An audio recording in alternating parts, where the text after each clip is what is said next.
Hello everybody and welcome back to another episode of Deep Thoughts. And today we are talking all about Fire Force Episode 6, The Spark of Promise. As a heads up, yes, this video is quite late. I believe by the time you guys are seeing this, it is Tuesday.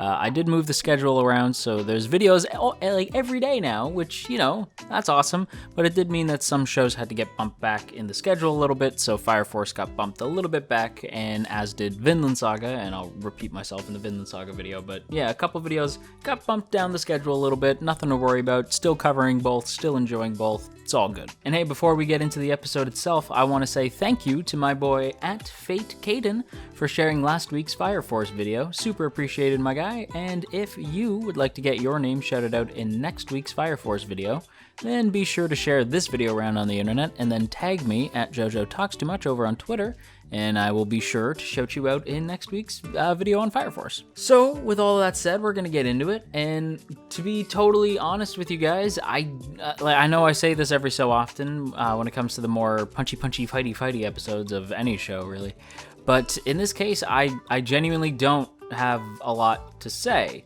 Not in a bad way, there's not a lot to comment on. I don't know how long this video is going to be. Hopefully I reach that coveted 10-minute mark video length, but if not, it's all good. That said, I want to point out the biggest thing about this episode, in my opinion, is the animation, as ever, is on point. Like I said before, I think I've said this maybe at least in 2 separate videos, but the animation really does feel at times like Bones quality in the fights. And admittedly, one of my negatives for the episode is that you can tell where David Pro is cutting corners in the fights. They specifically put all their focus on big moments, big flashy moments, and then in moments of characters talking, it's usually these far away shots, pretty distant shots. And it's meant to, you know, sort of obfuscate that they don't have to put as much detail into the character designs or character art. And if they're up close on the characters while they're talking to each other, you'll usually focus in on one character with just minimal lip flaps. This isn't a problem, as many shows do this, and it's smart, genuinely, because it's an easy way to save on animation time. And in my opinion, while it is noticeable that David Pro does this, they do hold on shots on like long distance shots.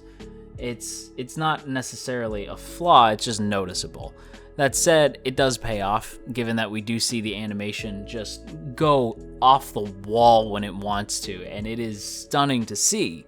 So I can't really, it's a bit of a give and take in this case. That said, the animation during the fight is god tier, and I'm of course talking about the fight between Shinra and Princess Hibana.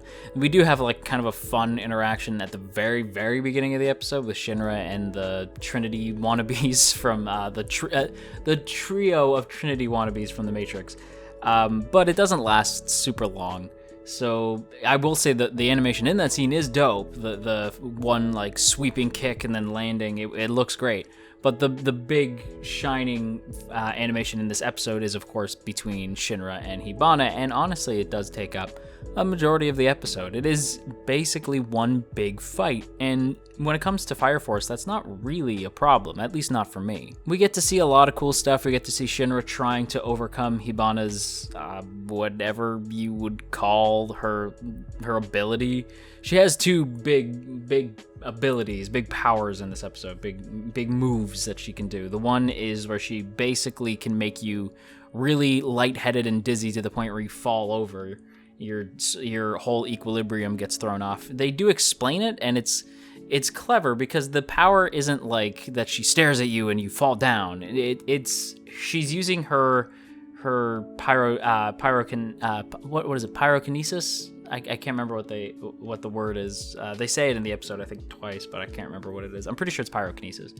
She uses her abilities to control fire to make people feel dizzy and throw off their equilibrium and make them feel lightheaded.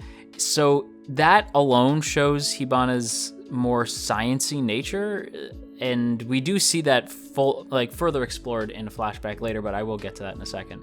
But I wanted to say that ability is cool, but on top of that, the Sakura ability, basically Hibana summoning this giant Sakura tree, and it looks dope. It's very clearly CG, and fine, whatever.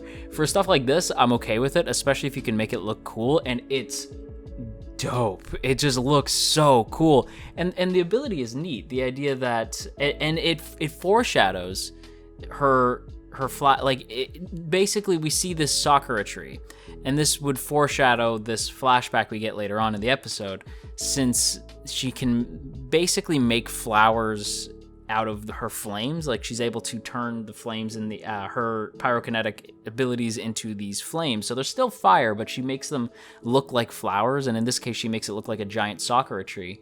But when the Sakura petals fall and they land on your skin, it still burns.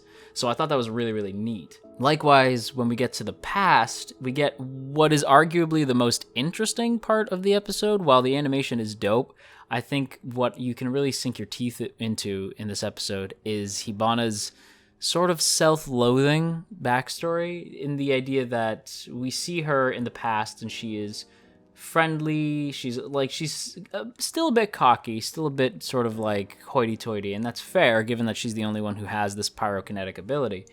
But we see her actually being friendly and sweet to her fellow sisters at the church. They gave it a name, but I don't remember what it was. At the church that she was staying at with Iris way back in the day. And we do see that she has that future sort of cocky attitude, she really does feel better than most because of her abilities, but it's not outwardly cruel yet. So far it's just sort of that she's smug, but she still cares for them. She makes the flowers to make her fellow sisters feel better, and even make inspire Iris to become more confident, saying that she'll only show her flowers again if Iris grows more confident, which does unfortunately lead into the sisters burning up in the church. And this leads into what I think makes Hibana an interesting character now, because at first I was like, okay, so she's just a yandere, all right, whatever. But now we actually see that Hibana has depth to her. She's interesting in the sense that she was never really a big believer. She never really believed in God or anything like that. Even though she was being raised as a nun, she was only really raised that way as that was just her, the foster family she found herself in. She didn't necessarily believe it. She was more a woman of science, but she was willing to kind of go along with this whole God soul thing, and not soul as in the human soul. Soul as in is what they call that's the name of their god, the God soul, SOL. I just realized SOL is shit out of luck. But what I love about that is that it makes her character almost sort of sad, in the sense that when she sees this, that was the straw that broke the camel's back for her, because she never really believed. She was more interested in science, and we see that science come into play, like I said, with the flowers, the way she uses the different the different chemical reactions to make the flowers turn into different things. But what broke my heart is the line that she gives where she says, if I didn't believe in any of this, and these women were way more pious than I was. They actually believed, and if there is a God, they wouldn't have taken them instead of me. It should have been me instead of them if there was a God. So for her, it was the idea that these people believed in this God, but then they still burned anyway, and the quote-unquote heathen, being Hibana, who didn't really believe as much as the others, she was left alive. So as far as she's concerned, there is no God. And she kind of viewed herself in this negative light of I may as well be a devil. I don't believe in the same stuff that they believed in, so why am I still here? And it was just, it really added a layer to her character of this sort of self-loathing, self-deprecating sort of nature to her. She's still insane, which I do like, and I'm a little bummed about how easy it was to win Hibana over. She's just down to kind of get with Shinra now, which, I mean, good for Shinra, but it was a little too easy. That's my only that's my other negative. I had the two where you could tell where David Pro cuts corners, and the other negative for the episode is that it did feel really easy. Like, they just kind of win her over. Shinra just knocks her, like, just delivers a quick, like, shoryuken, a falcon punch right to her cheek, and then, like, all is well. Like, just immediately everything's gravy. So that was a little like, I don't necessarily, I can't really jive with that, but I do like that Hibana's gonna play a more supportive role going forward. I would have liked to have seen her grow more supportive over time than all at once. But that said, I do like this change for Hibana's character. I would have liked it to kind of develop more slowly over time.